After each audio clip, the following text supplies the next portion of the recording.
वाहिगुरु जी का खालसा वाहिगुरु जी की फतेह। सारी संगत का गुरबाणी व्याकरण के ऑनलाइन लेक्चर्स में बहुत बहुत स्वागत है। संगत जी, आज की व्याख्या में जो है हम गुरबाणी में जो लघु मात्र का इस्तेमाल किया जाता है, मुहावरों का इस्तेमाल किया जाता है, गुरबाणी व्याकरण किसे कहा जाता है, इनके बारे में हम विचार करेंगे। जब भी हम गुरबाणी पढ़ते हैं हम देखते हैं कि अक्सर औकात लफ्ज़ों के आखिर में औंकड़ या फिर स्यारी का इस्तेमाल किया जाता है, जिनको हम पढ़ते नहीं या फिर उच्चारते नहीं, पर औंकड़ और स्यारी मौजूद होती है, लगी होती है। जाहिर है इसका कोई ना कोई मकसद होगा। लघु मात्रों की बुनियाद पर, मुहावरों की बुनियाद पर गुरबाणी के अर्थ किस तरीके से किए जाएं, गुरबाणी व्याकरण हमें यही सिखाती है। आमतौर पे जैसे हर लैंग्वेज की, हर जुबान की कोई ना कोई ग्रामर होती है, वैसे ही गुरबाणी की भी ग्रामर, गुरबाणी की भी व्याकरण होती है, जिसको समझना बहुत ही ज़्यादा लाजमी है। जब भी हम कोई इंग्लिश का सेंटेंस पढ़ते हैं तब हमें पता होता है कि उस सेंटेंस में नाउन कौन सा है, प्रोनाउन कौन सा है, प्रीपोजिशन कौन सा है या फिर वर्ब कौन सा है। तभी हम उस सेंटेंस के, इंग्लिश के सेंटेंस के कोई ना कोई मीनिंग्स निकाल पाते हैं। पर गुरबाणी पढ़ते वक्त हमें ये नहीं ज्ञान होता, यही नहीं पता होता कि गुरबाणी में कौन सा लफ्ज़, कौन सा शब्द नाव है, पड़नाव है, कौन सा क्रिया है, कौन सा विशेषण है, कौन सा संबंधक है। इनका ज्ञान या फिर इनकी मालूमात हमें नहीं होती, इन शब्दों की गहराई हमें नहीं पता होती। बहुत ही ज़्यादा मुश्किल होता है गुरबाणी को विचारना या फिर समझना। और फिर जब लफ्ज़ों के आखिर में औंकड़ स्यारी लग जाती हैं, जिनको उच्चारा नहीं जाता, जो मौजूद होती हैं वो भी नहीं पता होता कि उनका मकसद क्या है। हर लफ्ज के साथ औंकड़ लगने और ना लगने का गुरबाणी में एक मकसद है और बहुत ही गहरा मकसद है, गहरी व्याख्या है।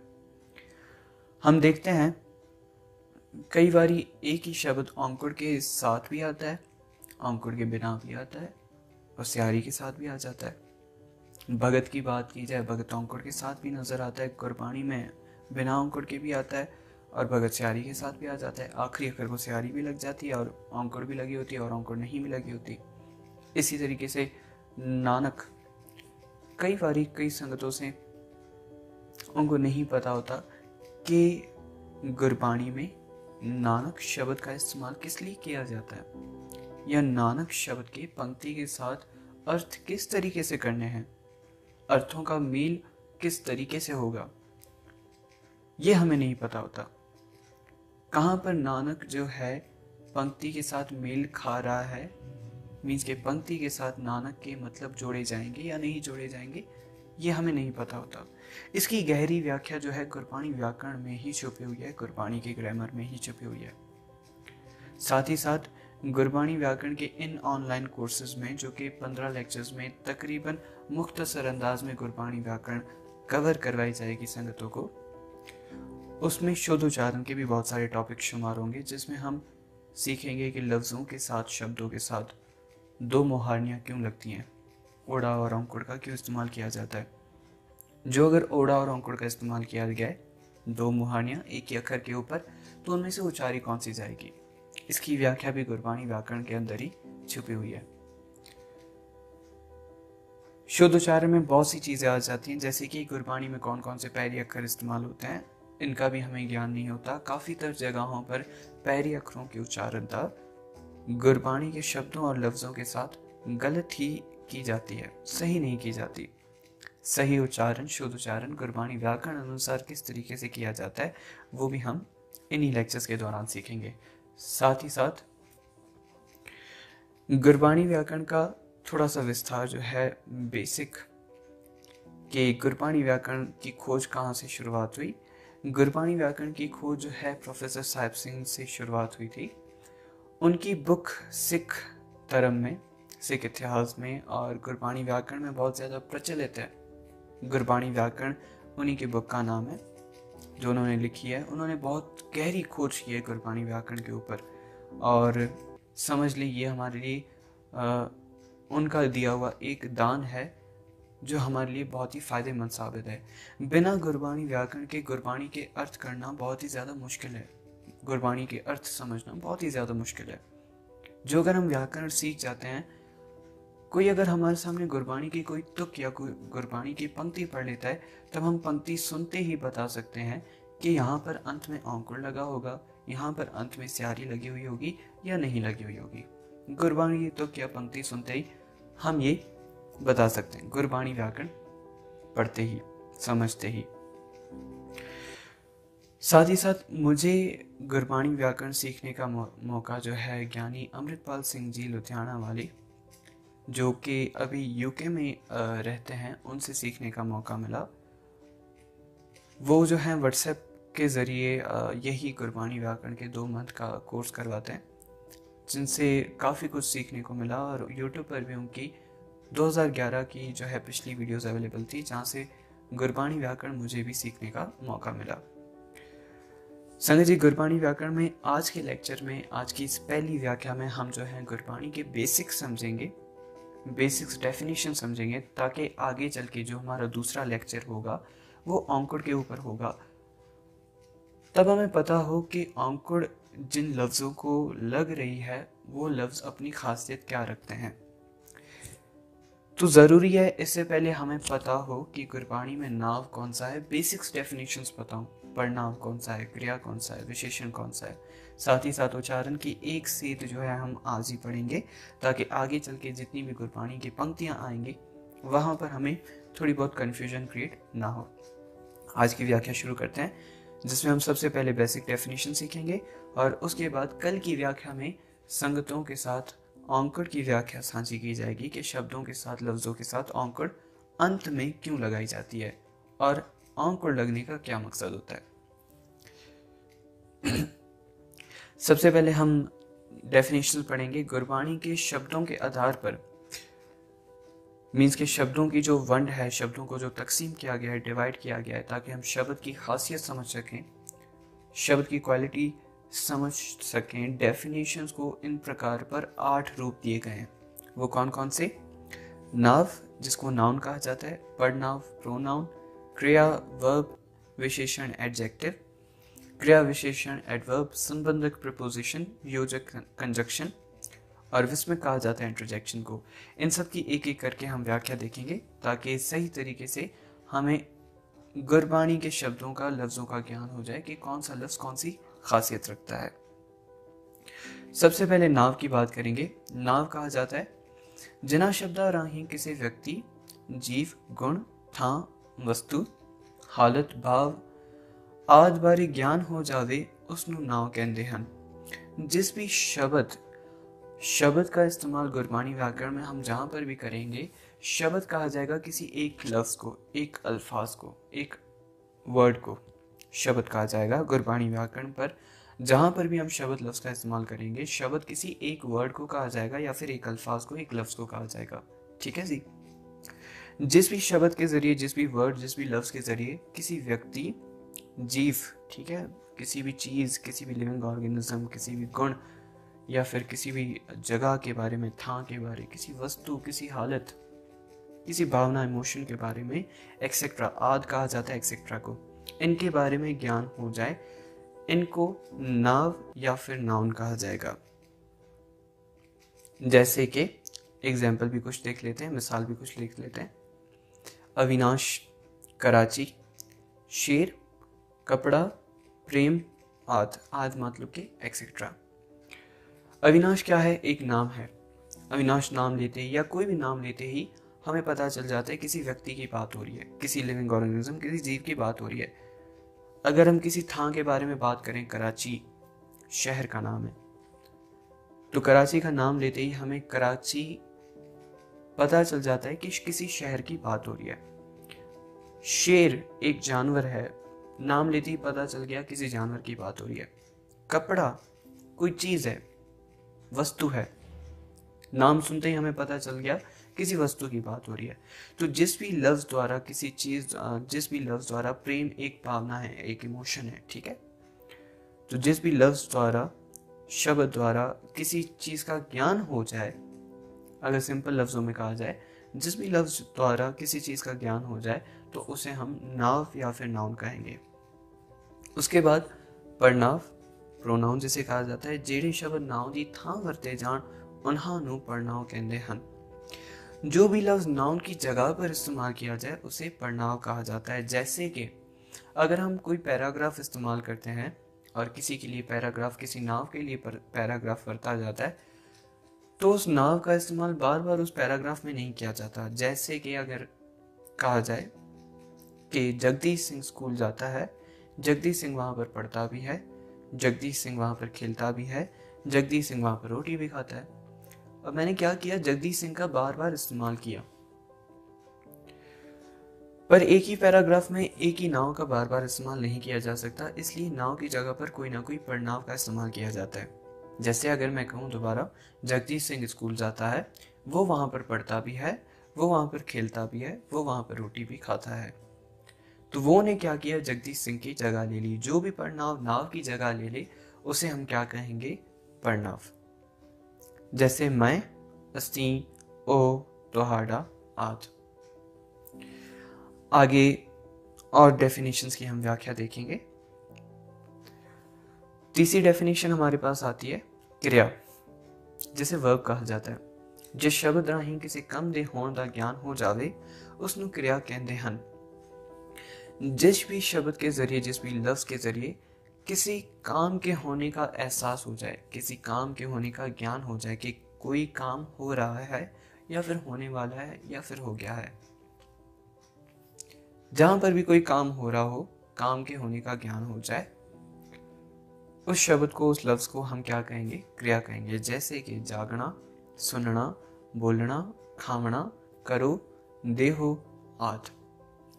खाना काम है, जागना काम है, सुनना काम है, बोलना काम है। ठीक है, हमें पता चल रहा है कोई ना कोई काम हो रहा है। करो, करना कोई काम है। देहो, देना काम है, लेना भी काम है, ले हो। तो जहां पर भी कोई काम किया जा रहा हो उन शब्दों को क्रिया कहा जाएगा। उसके बाद विशेषण, चौथी व्याख्या आ जाती है हमारे पास।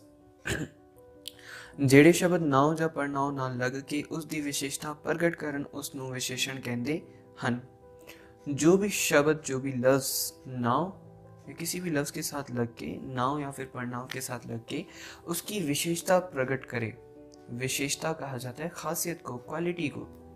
कोई खासियत बताए, कोई विशेषता बताए, उसको क्या कहा जाएगा, उस लफ्ज को, उस शब्द को विशेषण कहा जाएगा। जैसे कि चट्टा, सोहना, काला, मोटा, तेज आदि, मतलब कि एक्सेट्रा। जो अगर हम एक नाउन और उसके विशेषण की बात करें तो भोला, इंसान, इंसान हमारे पास नाउन हो गया और भोला उसका विशेषण। मोटा, भालू, भालू हमारे पास नाम हो गया, मोटा उसका विशेषण। देसी घोड़ा, घोड़ा हमारे पास नाउन हो गया और जो है देसी उसकी विशेषता हो गई कि घोड़ा जो है वो देसी है। जो भी लफ्ज किसी नाव की विशेषता प्रकट करे या किसी पड़नाव की विशेषता प्रकट करे उसे हम विशेषण कहेंगे। उसके बाद हमारे पास आ जाती है पांचवी डेफिनेशन क्रिया विशेषण की, जिसे एडवर्ब कहा जाता है। ਜਿਹੜੇ शब्द क्रिया की विशेषता दसन उन्होंने क्रिया विशेषण कहते हैं। पिछली व्याख्या में हम बात कर रहे थे जो शब्द हमें किसी नाव या फिर पड़नाव की विशेषता प्रकट कर दे या फिर विशेषता बता दे उसे हम विशेषण कह रहे थे। यहाँ पर बात हो रही है जो शब्द क्रिया की विशेषता बता दे, क्रिया की खासियत बता दे, उसे हम क्रिया विशेषण कहेंगे। जैसे जल्दी जागना, सही सुनना, चंगा बोलदा, तेज भागदा। यहाँ पर हमारे पास क्रिया क्या क्या है, जागना, सुनना, बोलदा, भागदा। इनकी विशेषता क्या प्रकट हो रही है, जल्दी की विशेषता, जागना की विशेषता प्रकट हो रही है जल्दी, जल्दी जागना, कोई जल्दी जागता है। सही सुनना, कोई सही सुनता है, कोई सही नहीं सुनता। सही सुनना या ना सुनना विशेषता हो गई। चंगा बोलदा, तेज भागदा। उसके बाद हमारे पास व्याख्या आ जाती है, सिक्स डेफिनेशन हमारे पास संबंधक की आ जाती है, जैसे प्रपोजिशन कहा जाता है। ਜਿਹੜੇ शब्द नाव ਜਾਂ ਪੜਨਾਉ ਦਾ संबंध क्रिया ਜਾਂ ਕਿਸੇ ਹੋਰ शब्द ਨਾਲ प्रकट करन उसनू संबंधक कहते हैं। जो भी शब्द, जो भी लफ्ज नाव या फिर पड़नाव का संबंध किसी और शब्द के साथ, किसी और लफ्ज के साथ प्रकट करें, उन्हें संबंधक कहा जाता है। जैसे कि अगर दो नाव का इस्तेमाल किया जाए, अगर कहा जाए शर्ट या फिर ड्रेस, माइक, दो नाव हो गए हमारे पास, पर इन दोनों नाव का आपस में कोई मेल समझ नहीं आ रहा, तो क्या कहा जाएगा? शर्ट या फिर ड्रेस ऊपर माइक, ड्रेस ऊपर माइक, ड्रेस उत्ते माइक, या फिर हथ विच मोबाइल, विच या फिर उत्ते ने जग विच पानी, हरी दा घर। इस प्रकार के जो शब्द होते हैं, जो दो शब्दों को, दो लफ्जों को आपस में जोड़ दें, इन्हें संबंधक कहा जाता है। जो भी शब्द, जो भी लफ्ज दो शब्दों को आपस में जोड़ दें, संबंध पैदा कर दें, ऐसे शब्दों को संबंधक कहा जाता है। जी, उसके बाद हमारे पास व्याख्या आ जाती है योजक की, जिसे कंजक्शन कहा जाता है। ਜਿਹੜੇ शब्द दो पूर्ण वाकां ਨੂੰ आपस ਵਿੱਚ जोड़न, उन्हां ਨੂੰ योजक कहा जाता है। पिछली व्याख्या में, पिछली डेफिनेशन में संबंधक हम उन शब्दों को कह रहे थे जो दो शब्दों के बीच में संबंध पैदा करें, दो लफ्जों के बीच में संबंध पैदा करें। अब बात हो रही है उन लफ्जों की, उन शब्दों की जो दो पूर्ण वाक्यों को या फिर दो पूर्ण सेंटेंसेस को आपस में जोड़े। जैसे अगर एक पूर्ण सेंटेंस की या फिर दो पूर्ण सेंटेंसेस की बात की जाए, वाक्यों की बात की जाए, मैं गुरुद्वारे जाऊंगा, मैं स्कूल जाऊंगा, ये दो पूर्ण सेंटेंसेस या फिर दो पूर्ण वाक्य हो गए। पर अगर इन दो पूर्ण वाक्यों को आपस में जोड़ना हो, क्योंकि दो वाक तो हैं पर दोनों ही वाक अलग अलग हैं, स्कूल जाना एक अलग बात है, गुरुद्वारे जाना एक अलग बात है, पर इन दोनों को जोड़ना हो तो हम किसी एक योजक लफ्ज का, शब्द का इस्तेमाल कर देंगे। जैसे मैं गुरुद्वारे जाऊंगा या मैं स्कूल जाऊंगा। या ने क्या किया? दो पूर्ण वाक्यों को आपस में जोड़ दिया। जो भी शब्द दो पूर्ण वाक्यों को आपस में जोड़ देंगे, दो पूर्ण सेंटेंसेस को आपस में जोड़ेंगे, उन्हें योजक कहा जाता है। जैसे कि जेकर, ते, जहां पर, इसलिए। ठीक है, ये लफ्ज जहां पर भी इस्तेमाल हो, इस प्रकार के वर्ड्स जो आमतौर पर दो पूर्ण वाक्यों को जोड़ते हैं, उन लफ्जों को अगर आमतौर पर कहीं इस्तेमाल हो जाए, उन लफ्जों को योजक कहा जाएगा। विस्मिक, आखिरी डेफिनेशन, आखिरी व्याख्या हमारे पास आ जाती है, जिसे इंटरजेक्शन कहा जाता है।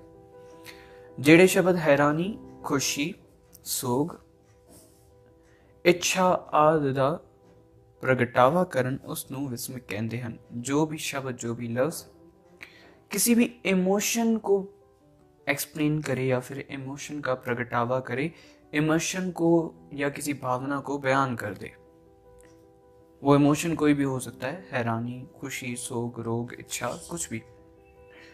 जैसे वाह वाह कहने से हमें पता चलता है खुशी की या किसी की तारीफ हो रही है। हाय हाय हाय हम तब करते हैं जब कोई दुख भरी दास्तान बीत जाए, या फिर कोई सोग के वक्त, किसी रोग के वक्त हम हाय कह देते हैं।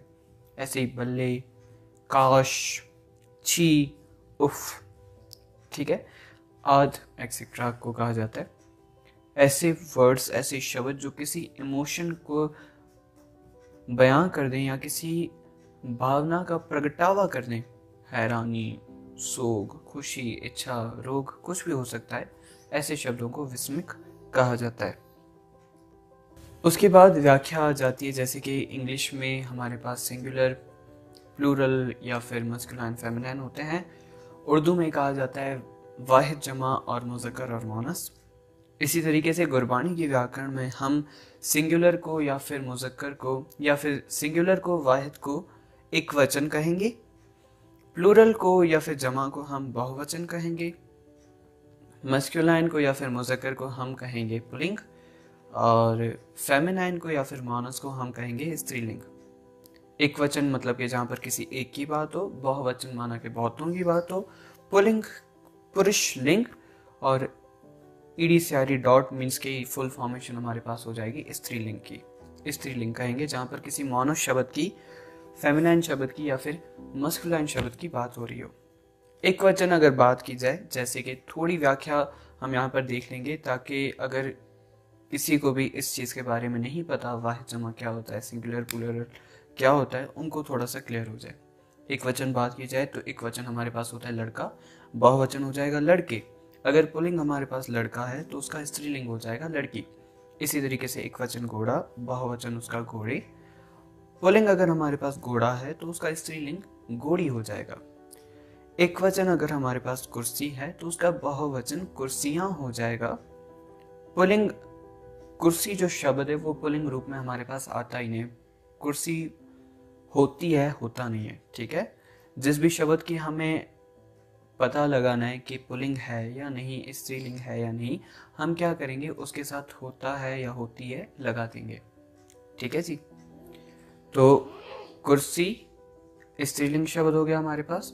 उसके बाद एक वचन अगर हमारे पास दादा आ जाए, दादा बहुवचन हम नहीं कह सकते, दादे नहीं कह सकते। ठीक है, तो पुल्लिंग अगर हमारे पास दादा होगा उसका स्त्रीलिंग क्या हो जाएगा, दादी हो जाएगा।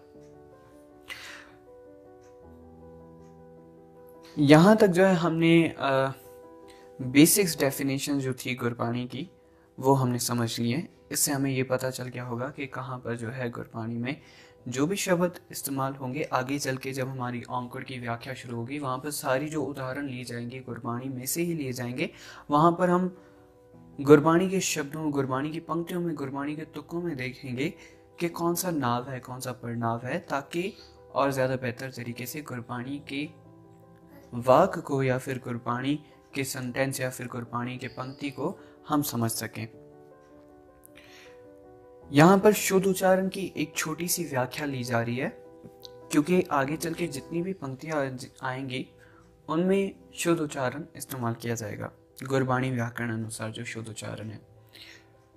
तो इसलिए ज़रूरी है कुछ व्याख्या हम अभी से, थोड़ी सी व्याख्या हम अभी से समझेंगे। बाकी शुद्ध उच्चारण के जो टॉपिक्स होंगे वो एंड में कवर करवाए जाएंगे। डे 13 के लेक्चर से शुद्ध उच्चारण की व्याख्या जो है शुरू हो जाएगी। जब गुरबानी पहली मर्तबा लिखी गई या फिर गुरबानी की लिपि तैयार की गई, मीन्स के गुरबानी के अल्फ़ाबेट्स तैयार किए गए, तब गुरबानी के अल्फ़ाबेट्स में सिर्फ 35 अक्षर हुआ करते थे। या फिर गुरबानी की जो स्क्रिप्ट थी, गुरमुखी जिसे कहा जाता है, गुरमुखी में हमारे पास 35 अक्षर की ही बाणी थी। गुरु ग्रंथ साहिब जी में जो बाणी लिखी गई है उसमें 35 अक्षर या 35 वर्ड्स जो हैं उनके मुताबिक ही शब्द बनाए गए हैं, शब्दों का जोड़ बनाया गया है 35 अक्षरों के मुताबिक। 35 अक्षर हमारे पास कौन कौन से आ जाते हैं? आखिरी लाइन जो है हमारे पास 35 अक्षर की आ जाती है, य र ल व ड़। ये हमारे पास आखिरी लाइन है 35 अक्षर की। बाद में क्योंकि ये जो गुरबानी थी, गुरमुखी थी, उस वक्त की बाणी थी, उस वक्त की जुबान थी, 500 साल पुरानी। उस वक्त संगतों को पता होता था कि कहाँ पर किस तरीके से उच्चारण करना है, उन्हें उच्चारण की सारी सेध पता थी। जैसे आज के वक्त में हम इंग्लिश जो है बचपन से पढ़ते आते हैं तो हमें समझाया जाता है, हर वर्ड की प्रोनाउंसिएशन समझाई जाती है। अगर हम एक अल्फाज, एक वर्ड को ले लें, एक अल्फ़ाबेट को ले लें, सी को, सी कहीं कहीं पर अपनी आवाज़ क भी दिखाता है और सी जो है अपनी आवाज़ कहीं कहीं पर सिलेंडर सी भी दिखाता है। जैसे अगर हम एक वर्ड कहें सिलेंडर और एक दूसरा वर्ड हमारे पास आ जाता है कैट। ठीक है, अब वर्ड एक ही है, अल्फ़ाबेट एक ही है, पर एक जगह पर वो क उच्चारण कर रहा है, क प्रोनाउंसिएशन कर रहा है और दूसरी जगह पर स प्रोनाउंस कर रहा है। इंग्लिश के बारे में हमें बचपन से सिखाया जाता है कैसे कौन सा वर्ड उच्चारण करना है, कौन सा वर्ड कैसे प्रोनाउंस करना है, उसकी ग्रामर, हर चीज़ के बारे में सिखाया जाता है। इसलिए जो है हम बेहतर तरीके से इंग्लिश सीख पाते हैं। पर गुरबानी का विकास हमने कभी इतना आगे बढ़ाया ही नहीं। गुरबानी ना तो हम सीखने की कोशिश करते हैं, ना ही सीखना चाहते हैं, ना ही सीखने पर ध्यान देते हैं। पर गुरबानी बहुत ही गहरी खोज है। गुरबानी की व्याकरण आप आगे जानेंगे, जितने लेक्चर्स आप कवर करते जाएंगे, आप देखेंगे कि हर लेक्चर में आपको कोई ना कोई नई बात पता चलेगी जिन्होंने गुरबानी व्याकरण नहीं पढ़ी। बाद में विद्वानों ने जब आने वाले वक्त में लगा कि संगतों को कुछ अक्षरों का पता नहीं चल रहा कि कहाँ पर कैसे उच्चारण करना है, तो जो विद्वान थे उस वक्त के, उन्होंने क्या किया, 6 और अल्फाज, 6 और अक्षर इस गुरमुखी लिपि में ऐड कर दिए, गुरमुखी जो स्क्रिप्ट थी उसमें ऐड कर दिए। और वो 6 अक्षर कौन से हैं? श, या फिर इन्हें कहा जाता है सस्से पैर बिंदी शाह बोले, जजे पैर बिंदी जा बोले, गगे पैर बिंदी गा बोले, खखे पैर बिंदी खा बोले, फपे पैर बिंदी फा बोले और लले पैर बिंदी ला बोले। ल का उच्चारण जो बिना पैर बिंदी के ल आता है उसका उच्चारण जो है दांतों के साथ ज़ुबान को लगा के ल का उच्चारण किया जाता है, और जो पैरी बिंदी वाला हमारे पास ल आ जाता है उसका उच्चारण जो है जब हम ज़ुबान को अपने मुंह के ऊपर वाले तवे पर टच करते हैं तब पैरी ल का उच्चारण किया जाता है। मीन्स कि ल ज़ुबान को ऊपर टच करके ल का उच्चारण किया जाता है। जैसे कि एक अल्फाज हमारे पास आता है गोली, जो फायर की जाती है, बुलेट गोली, और एक हम गोली खाते हैं। अब गोली जो हम खाते हैं उसका उच्चारण हम ल को ज़ुबान को ऊपर रख के करते हैं। ये अक्षर जो थे ये बाद में ऐड किए गए। गुरु ग्रंथ साहिब जी की जब बाणी लिखी गई थी उस वक्त में इन अक्षरों का इस्तेमाल नहीं किया जाता था, क्योंकि उस वक्त में इन अक्षरों की लोड़ नहीं थी या फिर ज़रूरत नहीं थी, इतनी कोई ख़ास ज़रूरत नहीं थी, क्योंकि उस वक्त के संगतों को पता होता था कि कहाँ पर गुरबाणी को किस तरीके से उच्चारण करना है। पर वक्त अनुसार जब इन लफ्ज़ों की, इन अक्षरों की कमी महसूस होने लगी तो वक्त अनुसार ये गुरमुखी लिपि में ऐड कर दी गई। तो जाहिर है जब उस वक्त में ये अक्षर ही नहीं हुआ करते थे तब गुरबाणी 35 अक्षर के अनुसार ही गुरबाणी लिखी गई।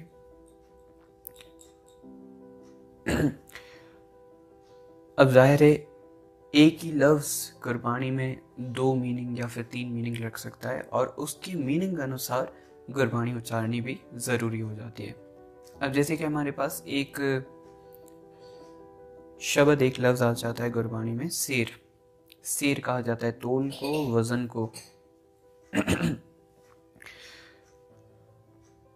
गुरबाणी फरमान करती है अध सेर मांगो दाले, कि मैं आधा किलो दाल मांग रहा हूँ। ठीक है, यहाँ पर हमें पता चल गया सेर वज़न की बात हो रही है, तोल की बात हो रही है। पर सेर हर जगह पर वज़न को नहीं कहा जाता। सेर जानवर को भी कहा जाता है, पर जहाँ पर जानवर की बात होगी वहाँ पर अब सेर हम उच्चारण नहीं कर सकते। अगर जहाँ पर जानवर की बात हो रही हो वहाँ पर हम सेर उच्चारण कर दें फिर तो तोल मतलब हो जाएगा, वज़न मतलब हो जाएगा। जैसे अगर जानवर की बात हो रही हो, लिखा तो गुरबाणी में सेर ही होगा, क्योंकि 35 अक्षर की जो है व्याख्या गुरबाणी में 35 अक्षर गुरबाणी को लिखते वक्त इस्तेमाल किए गए थे, लिखा तो शेर ही होगा, उच्चारण क्या किया जाएगा? शेर। चंग्याई आलक करे बुराई होए शेर। अगर हम शेर उच्चारण करते हैं तो मतलब क्या हो जाएगा कि चंग्याई करते वक्त हम आलस करते हैं और बुराई करते वक्त हम वजनदार हो जाते हैं, शेर। इसलिए गुरबाणी का शुद्ध उच्चारण श ज को इस्तेमाल करके ही होगा। आमतौर पे बाकी जो अक्षर हैं ग, ख, फ, ल, ये चारों ही अक्षर हम इस्तेमाल कर देते हैं गुरबाणी में, जहाँ पर लोड होती है, जहाँ पर ज़रूरत होती है, हमें पता नहीं चलता पर हम इस्तेमाल कर बैठते हैं। पर बात आती है जब श ज के उच्चारण की, तब हम झिझकते हैं उच्चारण करने में। देखिए झिझकने नहीं है, अगर गुरबाणी को हम समझ करके उच्चारण कर रहे हैं तो इसमें कोई भी गलती नहीं होगी, क्योंकि पातशाह खुद फरमान करते हैं अकली पढ़कर बुझिए। गुरबाणी को अकल के साथ पढ़ के समझना है, बुझिए। गुरबाणी में कहीं पर भी ये नहीं सिखाया जाता कि अपनी अकल को बेच के गुरबाणी पढ़ी जाए या अपनी समझ को बेच के गुरबाणी पढ़ी जाए। गुरबाणी अगर समझ के उच्चारण की जाती है तो उसका उच्चारण और भी ज़्यादा बेहतर होता है। चंग्याई आलक करे बुराई होए शेर। ऐसे ही गुरबाणी में जितने और ज़्यादा अल्फाज हो जाते हैं, जैसे लिखा तो गुरबाणी में रजाई होगा, उसे पढ़ा क्या जाएगा? रजाई, क्योंकि गुरबाणी में जो है बाकी ज़ुबानों के भी अल्फाज जो हैं वो इस्तेमाल किए जाते हैं। अगर शुमार लिखा होगा, बात अगर होगी शुमारी की, मीन्स के किसी चीज़ में शुमार होने की, तब शुमार उच्चारण किया जाएगा, रजाई शुमार। ठीक है। अगर हम ज श वाले अक्षर इस्तेमाल नहीं कहते, हम कहते हैं कि हम नहीं उच्चारण करेंगे। हमें पता होना चाहिए गुरबानी में दूसरी भाषाओं के, दूसरी लैंग्वेजेस के भी शब्द लफ्ज़ इस्तेमाल किए गए हैं, और जो अगर किसी और लैंग्वेज से लफ्ज़ उठा के गुरबानी में दर्ज किए गए हैं तो उस लैंग्वेज की भी रिस्पेक्ट या फिर अदब जो है गुरबानी द्वारा की जाएगी। जैसे कि एक पंक्ति हमारे पास आ जाती है फारसी भाषा की, यक अर्ज गुफ्तम पेशतों दरगोश कुन करतार। अगर हम यहाँ पर उच्चारण करें यक अर्ज गुफ्तम पेशतों दरगोश कुन करतार, तो ये पूरा शब्द, पूरी पंक्ति गलत हो जाएगी। क्यों? क्योंकि फारसी भाषा का शब्द है, हम उस फारसी भाषा का अदब ही नहीं करें गुरबानी में। ऐसा नहीं है संगत जी, गुरबानी हर ज़बान की अदब करना सिखाती है, और जो अगर इन शब्दों को समझ के उच्चारण किया जा रहा है, अर्ज पढ़ा जा रहा है। हमने व्याख्या समझ ली है, कौन सी व्याख्या? कि उस वक्त में 35 अक्षर हुआ करते थे, 6 अक्षर हुआ ही नहीं करते थे, इसलिए इस्तेमाल भी नहीं किए गए लिखित रूप में। और गुरबानी का जब विकास आगे बढ़ा तब गुरबानी में कहीं पर भी मिलावट नहीं की गई, कहीं पर भी अक्षरों को छेड़छाड़ी नहीं की गई या फिर अक्षरों को तब्दील नहीं किया गया।